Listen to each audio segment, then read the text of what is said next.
Hello, what is your name? My name is Leia May Nebrada. How old are you? 27 years old. What is your religion? Roman Catholic. Are you married?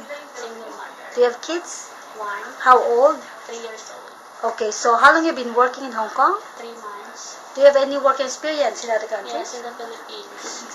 6. 6 years. 6 years. Okay, so how long have you been working with your current employer?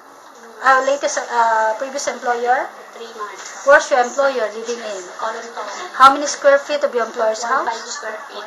How many family members there? 6. How many children? 3. How old are they?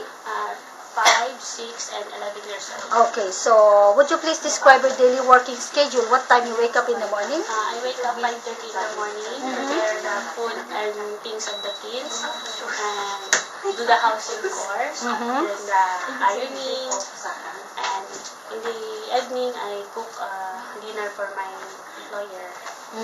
And then? And 8 p.m.